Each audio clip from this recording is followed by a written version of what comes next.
जब आपकी अर्थव्यवस्था डगमगा गई थी कोरोना में, तो किसान अपने हल को लेकर निकला था, ट्रैक्टर का स्टीयरिंग पकड़ के निकला था और अर्थव्यवस्था को बचाने का काम किया था। उस समय आपकी भोजन की व्यवस्था अबाधित किसान ने देने का काम किया था। लेकिन कृषि बजट को ही आपने घटा दिया 8.5%। कृषि कानून पे बड़ी चर्चा हुई।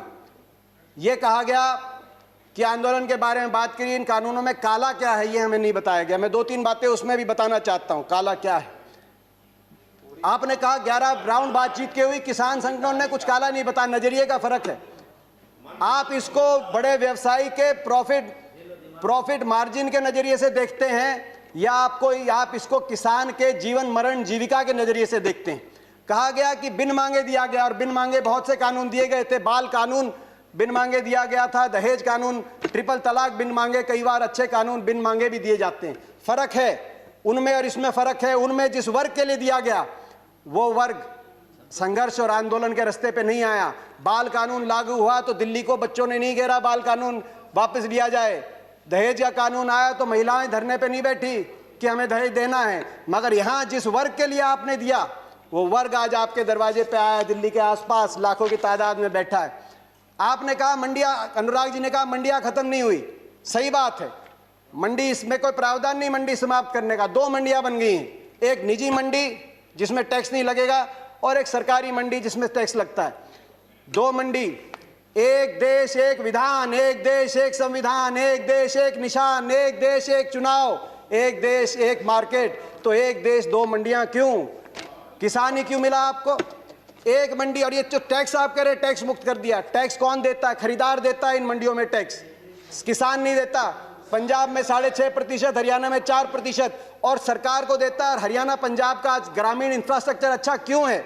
हर गांव में अच्छी सड़कें क्यों हैं?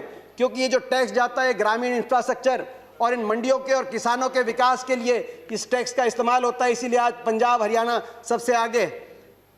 फिर बात आई कि एमएसपी खत्म। प्रधानमंत्री जी ने कहा एमएसपी थी, है और रहेगी। ठाकुर जी ने भी कहा कि कोई है किसमें दम जो बताए कि एमएसपी चली जाएगी। सही बात है, एमएसपी थी, है और रहेगी।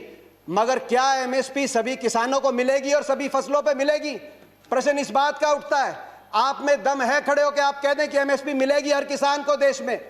आज भी शांता कुमार कमेटी बताती है कि मात्र 6% से 16% तक किसानों को एमएसपी मिलती है। बाकी देश में बहुत से ऐसे प्रदेश है जहां पे एमएसपी नहीं मिलती। आपको चाहिए तो यह था जो पंजाब, हरियाणा, पश्चिमी उत्तर प्रदेश में एमएसपी मिलती है वही एमएसपी बिहार में मिले, जहां धान 800 रुपए, 1000 रुपए में जा रहा है, 1800 रुपए में हमारे यहाँ धान मिल रहा है। आपको चाहिए था कि इसको वहां पे लेके जाएं, मगर आप वहां के किसान को की परिस्थिति हमारे यहाँ की करने की बजाय हरियाणा पंजाब के किसान की परिस्थिति उस तरह की करने की तरफ लेके जाएं। प्राइवेट की बात करी कि आप प्राइवेट का खिलाफत कर रहे हैं। प्राइवेट की खिलाफत नहीं कर रहे, प्राइवेट आए, मगर मंडी के अंदर आने से किसने रोका प्राइवेट को? प्राइवेट मंडी के अंदर आए और एमएसपी से ज्यादा में खरीदे। कह रहे हैं बाहर भाव ज्यादा मिलेगा, विकल्प होगा, बाहर ज्यादा मिलेगा, बाहर ज्यादा भाव मिलेगा प्राइवेट में। तो आपको यह कानून बनाने में क्यों आपत्ति है कि अगर एमएसपी से कम का कोई कॉन्ट्रैक्ट होगा तो वो कानूनी बाध्य, उस पर बाध्य होगा। हरियाणा के अंदर 2007 में हमने कॉन्ट्रैक्ट अमेंडमेंट लाए एपीएमसी के अंदर, निजी अलाउ किया निजी कंपनियों को, मगर साथ में कानून लिख दिया कि अगर कॉन्ट्रैक्ट एमएसपी से नीचे किया जाएगा तो गैर कानूनी होगा और कानूनी कार्रवाई होगी जो लोग इस तरह का कॉन्ट्रैक्ट करते हैं।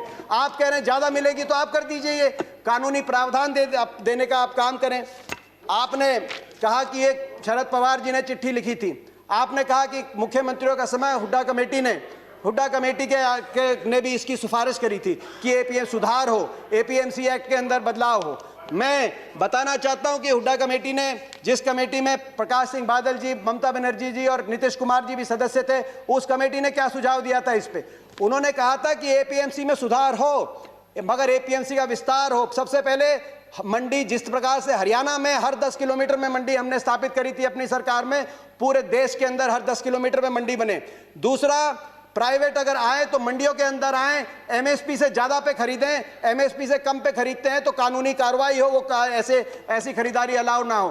तीसरा, एमएसपी की कैलकुलेशन C2 के आधार पे हो, A2 कॉस्ट नहीं, C2 खर्चे के आधार पे एमएसपी कॉस्ट हो, जो आज किसानों की सबसे बड़ी मांग है।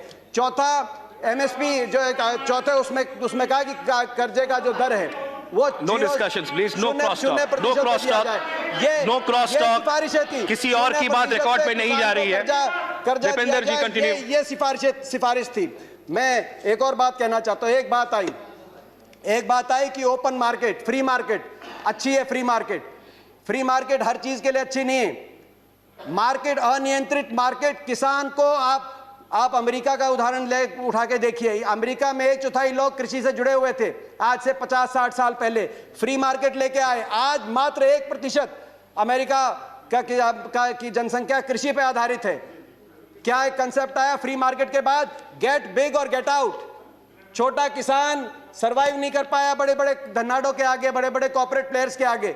आज अमेरिका के अंदर 450 एकड़ की जोत वाला एवरेज किसान के पास। हिंदुस्तान की तो किसान की एवरेज जोत आज मात्र 1.7 एकड़ है।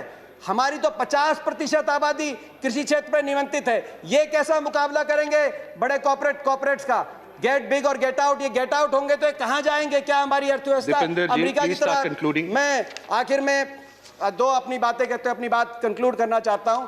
बिचौलियों की बात करी कि आपने बिचौलियों से मुक्त करा दिया, कमीशन एजेंट से मुक्त करा दिया। मैं पूछना चाहता हूं इस सदन से, ये जो बड़े बड़े धन्नाड आएंगे, बड़े कॉर्पोरेट हाउस आएंगे, टाटा, बिरला, अदानी, अंबानी, पूर्ति, ये किसकी श्रेणी में आएंगे? बिचौलिए नहीं तो ये क्या किसान की श्रेणी में आएंगे या उपभोक्ता की श्रेणी में आएंगे? ये सबसे ज्यादा अपने मुनाफे को कमाने के लिए बड़े बड़े लोग आएंगे। तो बिचौलियों की आप जो बात कर रहे हैं, आखिर में मैं अपनी बात कंक्लूड करते हुए, प्रधानमंत्री जी ने एक और बात की कि इस आंदोलन में कुछ पवित्र लोग हैं और कुछ अपवित्र लोग हैं। प्रधानमंत्री जी की बात हम मान लेते हैं, कम से कम आप पवित्र लोगों की बात मान लीजिए। आंदोलन में जो पवित्र लोग हैं, अगर आंदोलनकारी पवित्र हैं, पवित्र भावना से अपने हक के लिए बैठे हैं, आप उनकी बात मान लीजिए और इसकी शुरुआत आप दो कदम उठा के उसकी शुरुआत करिए। आप तुरंत, मैं मांग करता हूं बातचीत के दरवाजे, क्योंकि आप भागे थे 11वें राउंड में बातचीत से, 12वीं बातचीत के दरवाजे खोलें। आपकी प्रजा है, अपनी प्रजा की बात मानने से आप छोटे नहीं होंगे, अपनी प्रजा की बात मानने से आपकी हार नहीं होगी। बातचीत के दरवाजे खोलते हुए, और दूसरा, जो 200 लोगों ने, 200 से ज्यादा किसानों ने अपनी जान कुर्बान करी है, उनके परिवारों के लिए आपके लिए सहानुभूति का एक शब्द नहीं निकला। कम से कम उनके परिवारों की मदद के लिए एक पैकेज की घोषणा करके विश्वास बनेगा। हम विश्वास बनाने वाले लोग हैं, विश्वास बनेगा। मैं हाथ जोड़ के आपसे प्रार्थना करता हूं, आपकी प्रजा, आपके लोग हैं, इनकी बात मानिए। आपका बहुत बहुत धन्यवाद। जय हिंद, जय जवान, जय किसान।